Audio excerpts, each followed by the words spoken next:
Oi pessoal, a professora Ivânia aqui de volta, falando agora de botânica. Nós vamos falar das pteridófitas heterosporadas. Na aula anterior a professora falou de pteridófitas isosporadas em que os esporos são iguais. Qual é o principal exemplo de pteridófita heterosporada? É a selaginela. Também gosta de lugares úmidos, também precisa da água para reprodução. A diferença é que aqui nós vamos ter dois gametófitos. Os gametófitos são dioicos e tem dois tipos de esporos, um macroesporo e um microesporo. Vamos ao ciclo de vida da selaginela aí. Essa aqui é a planta, a selaginela, ela é uma planta, esse é o esporófito, porque ele que vai produzir os esporos, ele tem raiz, caule e folha, então esse já é o esporófito duradouro. Ele vai produzir um estróbilo aqui. A selaginela, ela é bem intermediária entre pteridófita e gimnosperma. Gimnosperma também tem cones, espinhas ou estróbilos. Aqui vai ter um estróbilo. Dentro desse estróbilo, nós vamos produzir megasporângio e microsporângio. Esse microsporângio, dentro do microsporângio, que fica na parte inferior do estróbilo, e o megasporângio mais na parte superior, nós vamos ter esses esporângios, nós vamos ter células que sofrem meiose e produzem os esporos. Então, até megasporângio, aqui é 2 N's. Diploide, assim como o esporófito é 2 N's, aqui o esporófito 2 N's, o estróbilo 2 N's, é diploide. Nós vamos ter a meiose espórica, tanto no megasporângio como no microsporângio. Vai formar megásporo, que é como se fosse um esporo feminino. E o micrósporo, como se fosse um esporo masculino. Quando o megásporo germina, vai germinar por mitose aqui, ele vai dar origem ao megaprótalo ou ao megagametófito.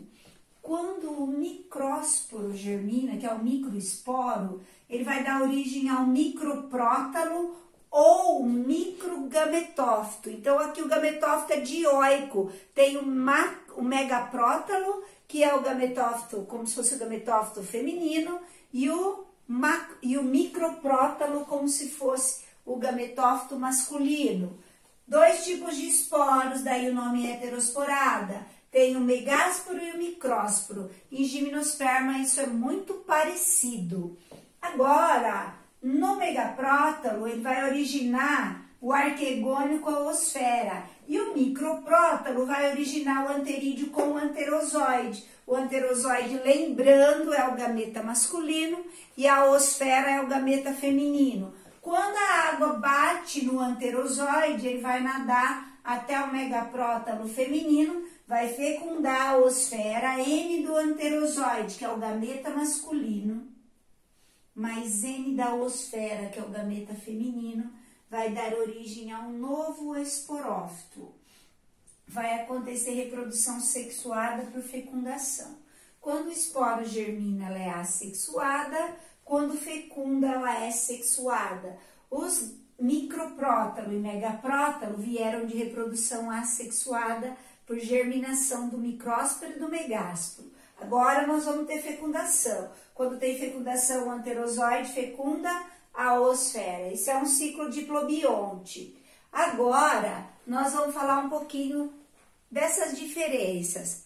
A pteridófita isosporada, ela tinha um gametófito, um prótalo só. A heterosporada, ela tem 2 prótalos, o microprótalo e o megaprótalo.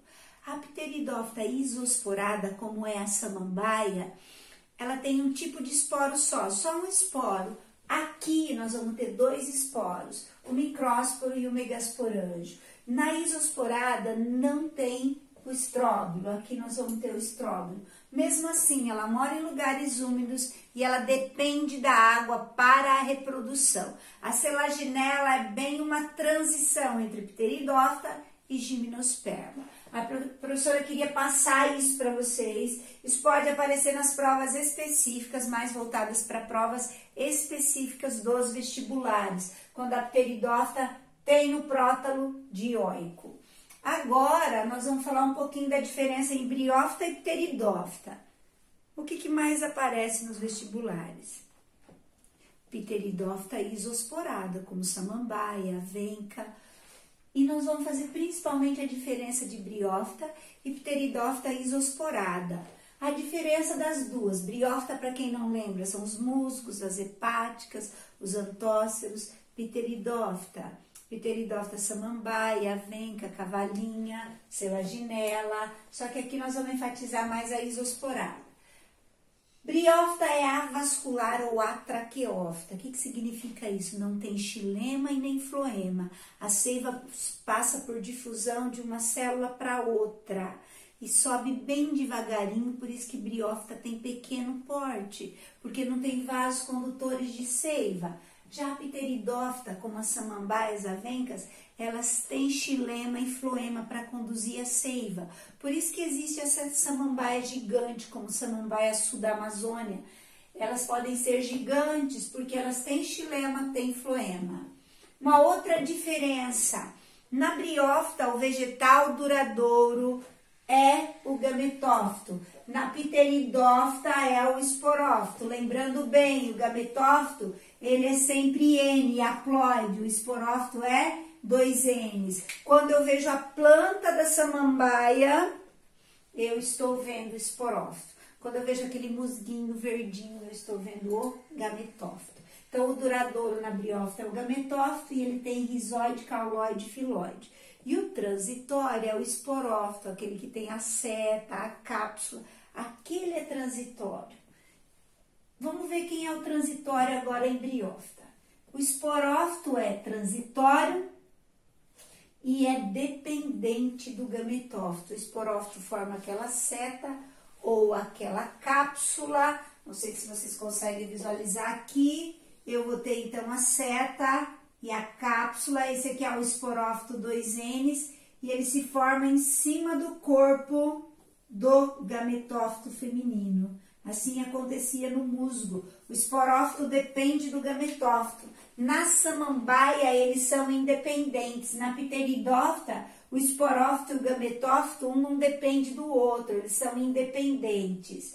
Então, aqui o esporófito, na briófita, ele depende do gametófito. O esporófito, aqui a professora repetiu, o esporófito duradouro. Então, na briófita, o esporófito aqui é o duradouro. Eu tenho que escrever aqui, ó, que o gametófito é transitório. Vamos anotar diferente um pouquinho aqui. Ó, ao vivo tem que mudar, hein, galera? Vamos escrever, então, aqui o que estava errado. Aqui é o gametófito. Ele é transitório. Para quem não se lembra, o gametófito é aquela estrutura que parece um coraçãozinho, que tem vida curta lá na samambaia. Ele é monóico na samambaia, aqui na selaginela eles são dioicos, mas a samambaia ele é monóico. E ele é transitório. E quem é que tem raiz, caule, folha? É o esporófito. Aqui o esporófito ele é 2 N's, mas ele tem raiz, caule e folha. Vamos ver a diferença agora. Vamos voltar um pouquinho. No gametófito, na briófita, quem é duradouro é o gametófito com rizoide, cauloide e filóide. Na pteridófita, quem é duradouro é o esporófito, 2 N's, é a planta, por exemplo, a samambaia, tem raiz, caule e folha e ele é diploide. Agora, quem é transitório? Na briófita, transitório é essa estrutura aqui, que é o esporófito que se forma em cima do corpo do gametófito. Quem é aí, então, transitório na pteridófita? Transitório na pteridófita é o gametófito, é aquela estrutura que vive mais ou menos uma semana ou 15 dias. Outra diferença, a briófita não tem soros, não tem os botõezinhos nas folhas. Pteridófita tem os botõezinhos nas folhas, que são os soros. E agora nós vamos falar o que as duas têm de semelhança. As duas precisam da água para reprodução. O vegetal que se torna independente da água para reprodução é Gimnosperma, que é o próximo grupo de planta que nós vamos aprender. Eles têm metagênese, metagênese é fase assexuada e quando tem fecundação sexuada. Isso vale para briófita, isso vale para pteridófita. Criptógamas, gametas escondidos, elas não apresentam flores, não apresentam gametas visíveis em flores. O habitat delas é úmido, elas têm ciclo diplobionte, porque tem um adulto haploide e um adulto diploide. Sempre que tem metagênese, o ciclo diplobionte. E a meiose é espórica, no momento em que se forma o esporo. Essas diferenças entre esses dois grupos são bastante relevantes. Aparecem bastante no vestibular, tanto a diferença como as semelhanças. Essa selaginela, a professora falou para vocês que a pteridófita heterosporada é mais para provas específicas, para vocês saberem que elas existem e que há uma reprodução específica para elas, muito parecida já com o Gimnosperma. Pessoal, se inscreve no canal Bio da Ivânia, dá um like nessa aula se você gostou. Obrigado por ter assistido a aula da professora e toca no sininho toda vez que aparecer um vídeo da professora, você vai ser notificado. E eu espero que isso ajude você a aprender mais e a conhecer mais sobre a biologia.